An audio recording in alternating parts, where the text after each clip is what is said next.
नमस्कार, स्वागत है आपका हिमाचल आज तक के चैनल पे। मैं शहनाज भाटिया आपके मध्य फिर हाजिर हुई हूँ आज की ताजा खबरों के साथ। भाजपा की मंडल की बैठक संपन्न। तकनीकी संस्थानों के लिए नई नीति से हिमाचल देश के नवाचार केंद्र के रूप में उभरेगा, मुख्यमंत्री जयराम ठाकुर। बशील में बनेगा बहुउद्देशीय पंचायत भवन। डॉक्टर शांडिल। पट्टा महलोग सीएचसी बना रेफरल सेंटर। इलाज के नाम पर शून्य व्यवस्था। पट्टा महलोग अस्पताल की बदहाली ने खोली स्वास्थ्य विभाग की पोल। प्रशासन पर उठे बड़े सवाल। हिमाचल में मनरेगा एक्ट खत्म, अब विकसित भारत गारंटी मिशन के तहत फ्रेश ज्वाइनिंग करेंगे हजारों कर्मी। हिमाचल कांग्रेस ने संगठन को धार देने का बनाया रोडमैप। राज्य में जल्द होगा मंत्रिमंडल विस्तार।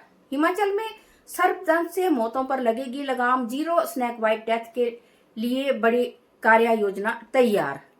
हिमाचल में राशन कार्ड धारकों के लिए बड़ी राहत। निगम के गोदामों में पहुंचा सरसों तेल। विधानसभा चुनावों की तैयारी में जुट गई कांग्रेस। शिमला में संगठन और सरकार के काम की समीक्षा।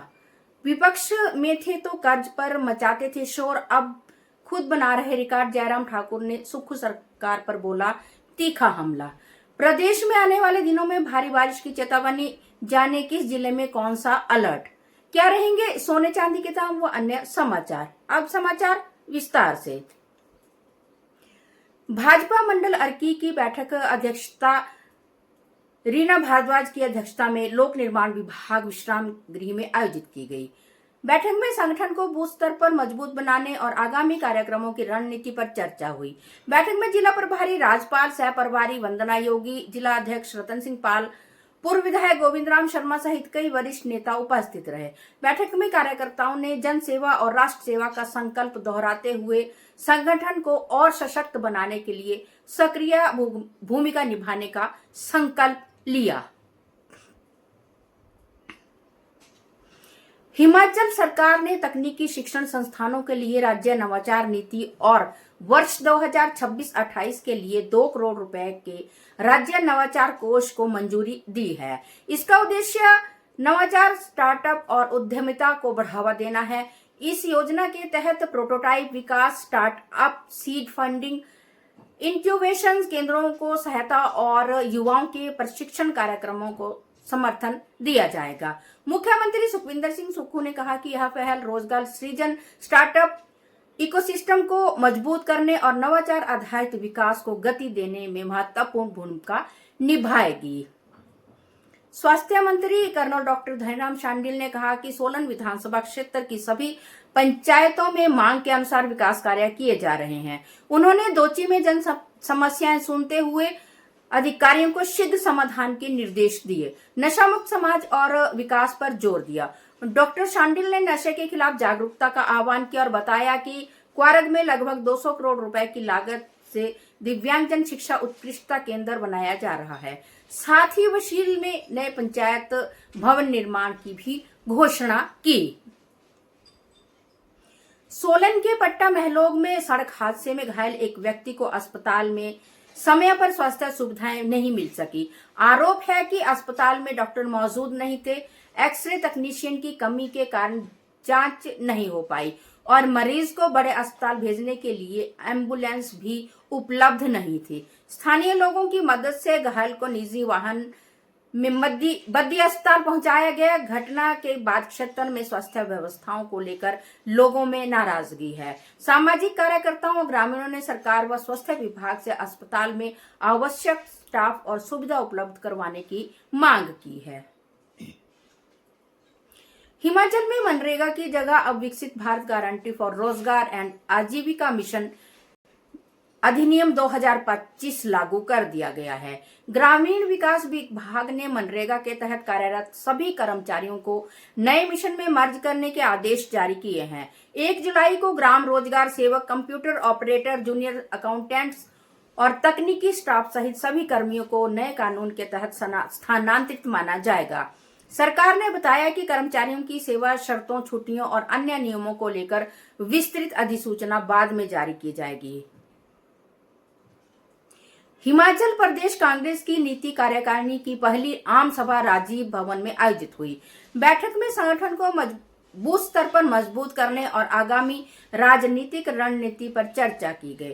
प्रदेश प्रभारी रजनी पाटिल ने संकेत दिए कि प्रदेश में जल्द मंत्रिमंडल विस्तार हो सकता है। उन्होंने बताया कि 16-17 जुलाई को धर्मशाला में संगठन महासचिव के.सी. वेणुगोपाल की मौजूदगी में होने वाली बैठक में इस विषय सहित कई अहम मुद्दों पर मंथन किया जाएगा। साथ ही उन्होंने राम मंदिर चंदा मामले की निष्पक्ष जांच की मांग भी उठाई। हिमाचल प्रदेश सरकार ने सांप के काटने से होने वाली मौतों को रोकने के लिए सर्पदंश को अधिसूच्य नोटिफाइबल रोग घोषित कर दिया है। अब हर सर्पदंश मामले की सूचना स्वास्थ्य विभाग को देना अनिवार्य हो गया। धर्मशाला में आयोजित उच्च स्तरीय बैठक में जीरो स्नेक बाइट डेथ लक्ष्य पर चर्चा हुई। कांगड़ा के ज्वालामुखी और नूरपुर ब्लॉक में पायलट प्रोजेक्ट शुरू किया गया है, जिसकी सफलता के बाद अब इसे पूरे प्रदेश में लागू किया जाएगा।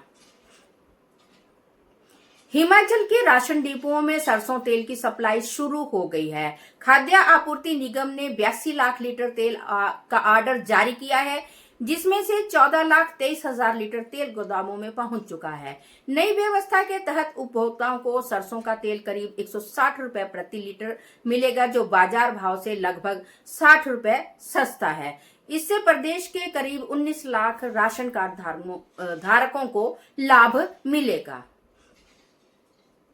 शिमला के राजीव भवन में आयोजित बैठक की संगठनात्मक बैठक में कैबिनेट मंत्री विक्रमादित्य सिंह ने कहा कि पार्टी संगठन को मजबूत करने, सरकार की कामकाज की समीक्षा और 2027 विधानसभा चुनावों की रणनीति पर मंथन कर रही है। उन्होंने किन्नौर कांग्रेस में चल रहे विवाद को बातचीत से सुलझाने की उम्मीद जताई। वहीं राम मंदिर मामले की निष्पक्ष जांच की मांग करते हुए कहा कि इसकी जांच सुप्रीम कोर्ट की निगरानी में होनी चाहिए। मानसून को लेकर उन्होंने कहा कि प्रदेश सरकार पूरी तरह सतर्क है और राहत बचाव के लिए सभी आवश्यक तैयारियां कर ली गई हैं। नेता प्रतिपक्ष जयराम ठाकुर ने कांग्रेस सरकार को विकास और जन सुविधाओं के मोर्चे पर विफल बताते हुए कहा कि सरकार केवल कर्ज लेने के नए रिकॉर्ड बना रही है। सुंदरनगर में आयोजित कार्यक्रम में उन्होंने आरोप लगाया कि प्रदेश पर कर्ज का बोझ लगातार बढ़ रहा है और सुक्खू सरकार अपने कार्यकाल में कर्ज लेने के सभी पुराने रिकॉर्ड तोड़ देगी। हिमाचल में मानसून अगले कुछ दिनों तक सक्रिय रहने के आसार है। मौसम विभाग ने 6 और 7 जुलाई के लिए कई जिलों में भारी से बहुत भारी बारिश का ऑरेंज अलर्ट जारी किया है, जबकि अन्य जिलों में येलो अलर्ट रहेगा। विभाग ने लोगों को नदी नालों और भूस्खलन संभावित क्षेत्रों से दूर रहने तथा मौसम की जानकारी लेकर ही यात्रा करने की सलाह दी है। तो चलिए चलते हैं सोने और चांदी के दामों की ओर। आज सोने के दाम में हल्की कमी आई है। आज सोना 1,37,922 कैरेट 916 हॉलमार्क हो गया है और चांदी के दाम में भी थोड़ी कमी दर्ज की गई है। चांदी के दाम 239 पर ग्राम और 2390 रुपए तोला